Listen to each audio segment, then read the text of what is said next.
So what is up, guys? Nick here, helping you to master your technology. Galaxy S26 Ultra versus Galaxy S25 Ultra. Is it actually an upgrade? I actually just got this Galaxy S26 Ultra back on like March 9th.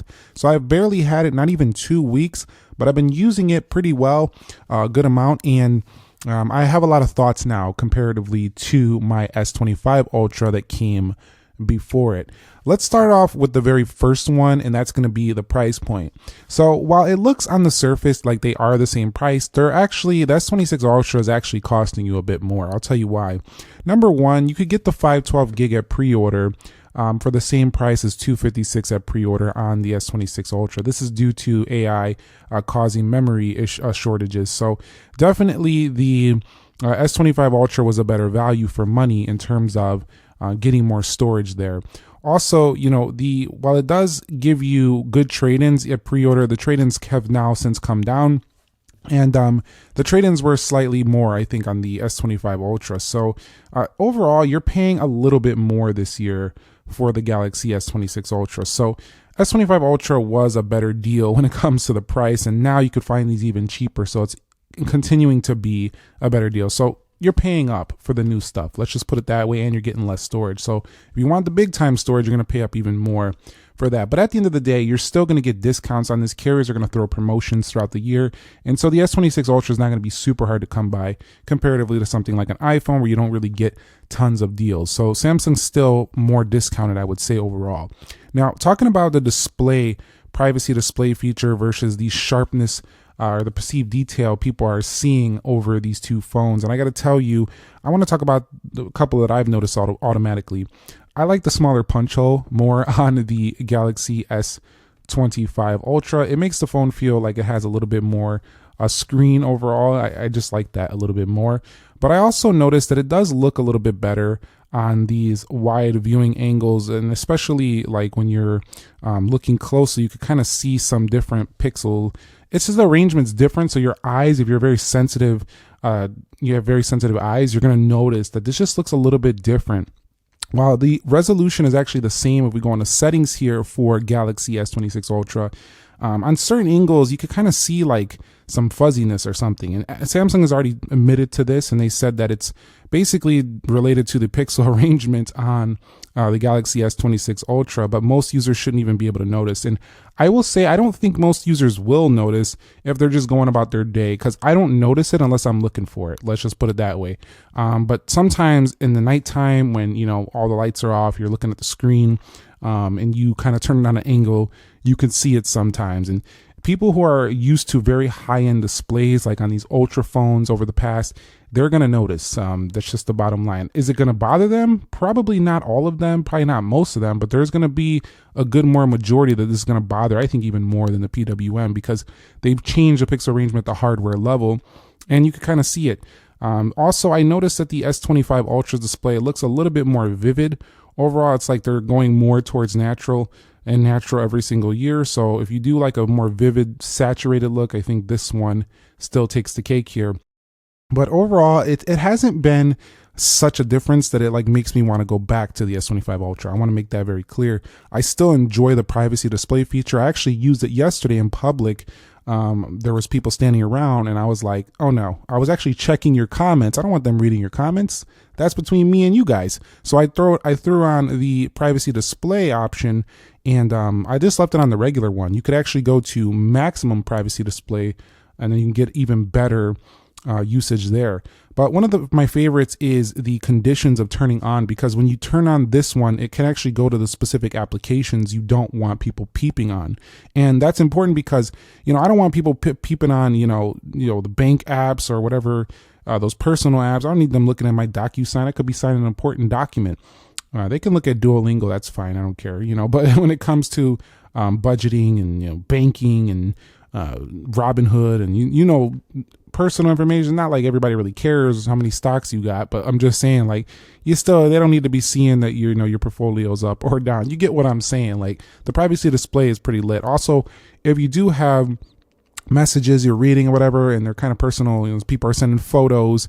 I'm not going to judge whatever they're sending. That's between you and the people you're sending between. But, if it's personal and private, you kind of like that. You like that privacy display feature. So I think it's a good trade-off overall if you're going to use it.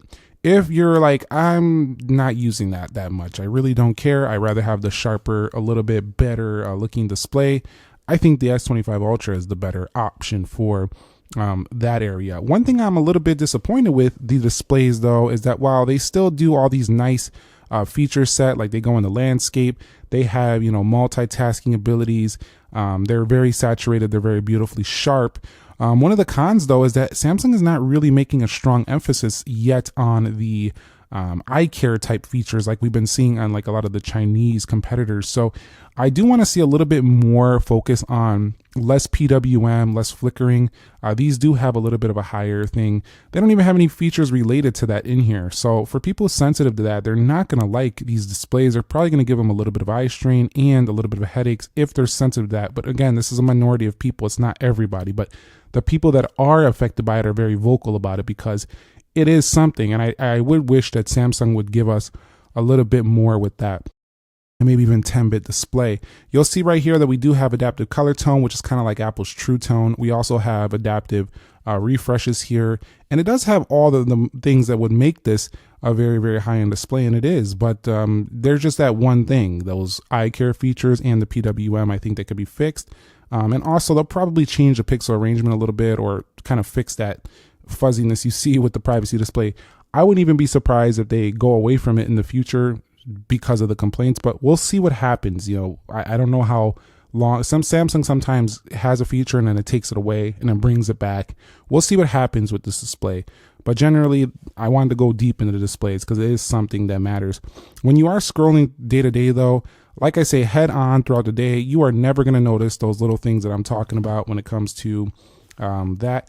They look from a distance basically the same. So if you went into like a Best Buy or whatever and you put the S25 Ultra next to the Galaxy S26 Ultra, you're probably going to be like, it looks the same because it is pretty close. But generally, after a couple of weeks, I got to say, I've been enjoying both. They're just absolutely fantastic. But if you had an S25 Ultra, you will notice a change there. But you can kind of very vividly see that punch hole difference. I mean, I know you say you're finding something to complain about. Well, personally, if you've been watching my channel a long time, I've been talking about how I've been wanting to see all screen displays, like no punch holes, no dynamic islands. That's like the dream phone for me from the mainstream. I know there's a couple of phones out there that do it already, like some gaming devices, but I want to see it on like the S26, the iPhone. I want to see them go all screen. I cannot wait for that technology to make its way. So there is plenty they could still do with that area of the phone. Now, talking about the build, nope, it's not the S26 Ultra that's better in my opinion. I think the S25 Ultra, you could feel it. It's pretty evident that the metal feels a little bit more premium on the S25 Ultra. This feels a little bit more aluminum. It is aluminum, but it kind of reminds me a little bit of the A-series phones. I'm not even kidding with you. But it still looks good. Like it's a really good, and this white is very clean, so I really enjoy it. But I do like that the aluminum dissipates heat better. I haven't really felt any heat on this phone at all. And that reminds me a lot of what I've seen with Apple's iPhone 17 Pro Max. The camera design I've been raving about because they went to this nice island-like look here with the rings around the camera and while retaining that classic vertical Samsung look. One of the cons, though, is that rock is extremely evident there on this phone. Some people thought these rings looked better. I don't agree. I think these rings look like I put a camera protector over the camera. But what I did like about them is the rock wasn't that big. It's kind of small. So that's just something to notice about the phones. Holding them generally, I think two people would pick, one person would pick both of these up in their hand and be like, this is the same phone. Like that's what they would probably think initially when they first picked them up if they weren't looking for the details. One of the details I did notice here, though, if we take a look at the bottom of the phone, is look at that S Pen. That S Pen is kind of on a curve because the curves of this phone are slightly more curved. It's very slight. It's not as big as the change from the S24 Ultra to the S25 Ultra, but that curve is still there. However, that S Pen, you can actually put this in kind of backwards, and while it does go in there, it is reversible. It doesn't look right. So you'll see right there, what is that? So that is something I've talked about in some of my initial impressions of this phone. But I still don't really like that because it makes it feel like it wasn't thought about. It takes away that feeling that, you know, it doesn't feel like it's reversible. Like this, even though it is, this just looks better because it goes in either way. And I think that's better design. So I do like the S25 Ultra's S Pen slot a little bit better. So the bottom line here is that the armor aluminum is not better than the titanium when it comes to a premium look and feel. So the titanium S25 Ultra just looks more premium, and so does the S24 Ultra, but it's functionally better. It feels nicer in the corners to hold. In hand, it feels lighter, and it is better for heat management. So the actual areas of the phone that you care about in real world, real life use, I think the S26 Ultra is better. But for those people who just appreciate premium, they might like the S25 Ultra a bit more on the build. S26 Ultra also feels a little bit lighter and easier to hold in hand, although still not as rounded as things like a Pixel or an iPhone. It still feels better than previous Samsung phones that came before it. One of the things I really like about the S26 Ultra, and it is a big upgrade for me, is faster charging. It's up to 60 watts now, and it charges this thing's very, very quick. It charges that S26 Ultra. I also like how Samsung kept the SIM card tray. I really don't want them to go eSIM, and they didn't. So thank you, Samsung, for keeping that very important aspect of this phone while still offering eSIM if you want it on there. So I do like that it does have a SIM card tray still. That's something. Now, let's talk a little bit about the cameras because, and I'm not going to talk too long because the cameras haven't changed so drastically that we need to go on and on and on about it, but we'll talk a little bit about it here. One of the main things is if you go into video here and you go to this action area, they have like this horizontal locking mode, which is pretty cool. So it's going to be much more stable when in horizontal filming. So that super steady is a pretty awesome upgrade right there. Also, their AI processing post the image. So when you take the photo, if you're in movement, it has much less motion blur. And so the results are going to turn out a little bit sharper when you are in movement. That's a big deal for people to take quick photos. They still have expert raw, but if you go into video here, if you go in the log, they have different LUTs, which is pretty awesome. It's very pro feature, and you could just change kind of the general look of your video right from the camera itself. This kind of makes it feel like one of those real cameras that have, you know, all these like built-in film modes. So this is a really, really sweet and professional feel on this S26 Ultra.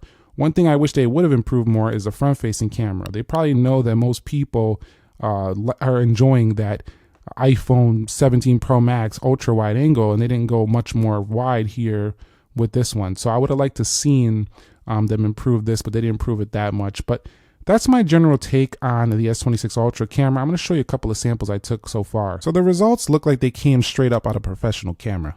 Check this out. And it's not that they didn't look like that before on the Galaxy S25 Ultra, but they just look really good with the post-processing. Lots of detail, lots of sharpness around the image. So I do think a lot of people are going to really like what's produced out of this phone right here. It just looks absolutely phenomenal.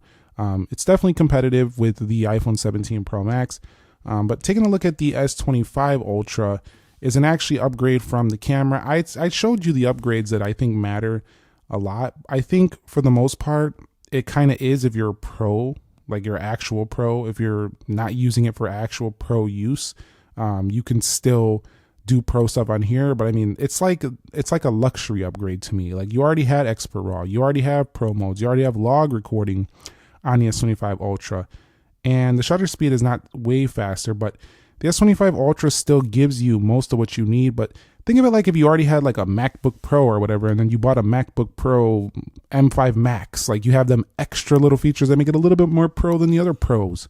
That's kind of how the cameras feel on this S26 Ultra. It has a little bit more pro features than the already pro features of the S25 Ultra. So if it matters to you that much, I think it's a good worthy upgrade, but it's not like game changing. So if you're looking for game changing upgrades, this is probably not the year. One of the areas where this is a pretty good upgrade is their AI on here. The AI is actually up to 40% faster NPU on board. So when you are using Bixby, it is going to be more AI smart. Also, it's going to be faster to respond with AI feature set. And the integration here is a bit heavier than that of the S25 Ultra. They even have the better now brief section that does have a little bit better AI integration. So of course, the same Gemini feature like on all Android phones right there, hold down. You can also just go ahead and hold down here to circle to search like all other Android phones. Those were already there. But the AI integration as a whole is more deeply integrated into this phone. Also, it's faster to do those AI features. Not that they weren't already fast. Again, it's kind of hard to find the upgrades because they already had a bunch of AI here, but there's just a little bit more being on offer. Some people find it gimmicky. Some people find it amazing. So I think if AI matters to you, it actually is a good upgrade for sure, because every phone nowadays is getting a little bit more AI powerful. So I would upgrade if you want to use a lot of AI integration stuff. So when it comes to thermals, it's like a 20% upgrade to me. The S25 Ultra has been, really solid with its thermals. It doesn't get too warm unless I really push the phone, then it gets warm, but never toasty. It's been excellent.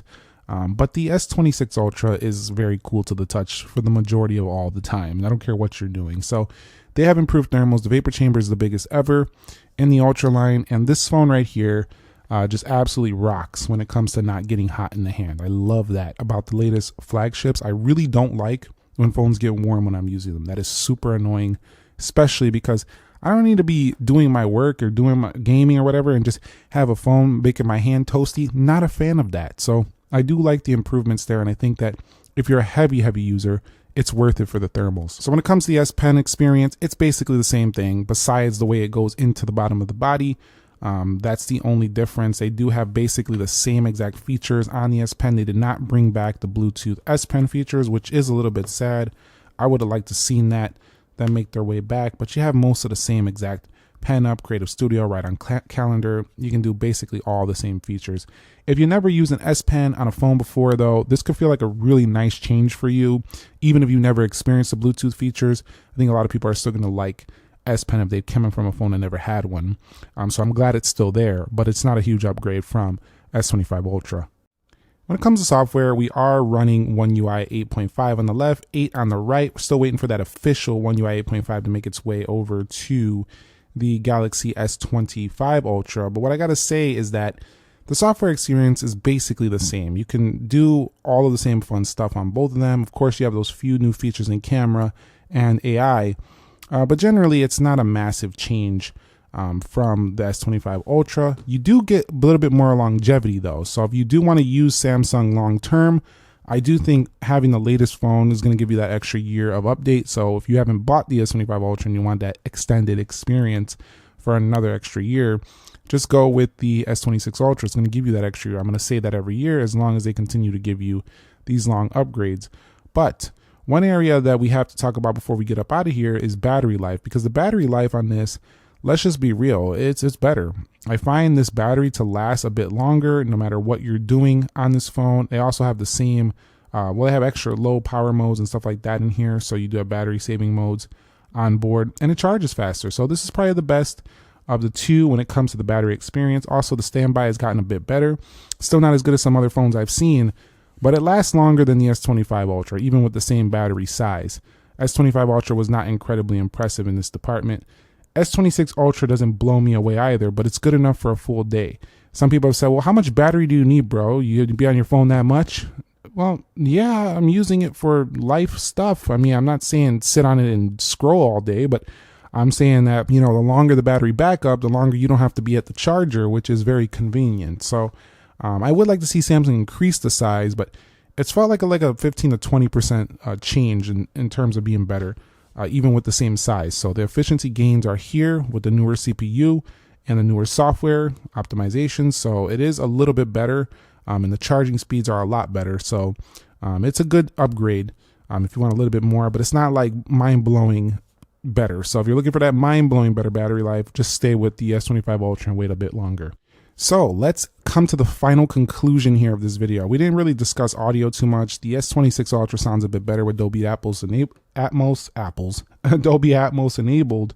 It sounds a bit better, especially at the highest volumes. But I want to get to the final conclusion here, and they both have similar phone call quality and reception. The final conclusion here is that I have to be straight up honest. This is a no upgrade for me, unless you're a tech enthusiast. Like straight up, you just gotta love treating yourself to the yearly upgrade, the latest upgrade. It's worth it then. Otherwise, to me, just stay put with the S25 Ultra. See what they do with the S27 Ultra or even the Fold 8s later this year, the folding devices. I do feel like this is more of an upgrade from the Galaxy S23 and 4 Ultra. But also, you know, if you want to do the upgrade because you want to get a big trade-in value, then that makes sense as well. Because you could actually snag this for about $580 right now with a $720 trade-in on the S25 Ultra. But if you missed a pre-order, it was $900. So yeah, the trade-in value has sunk a little bit. It could come back up later, so keep an eye.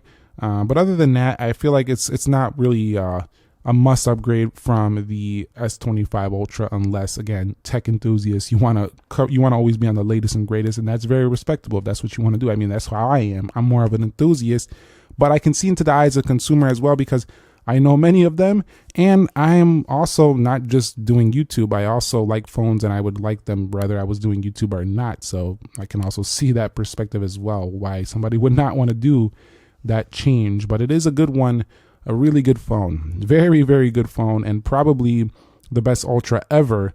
If you can get over the new pixel arrangement and that display doesn't bother you.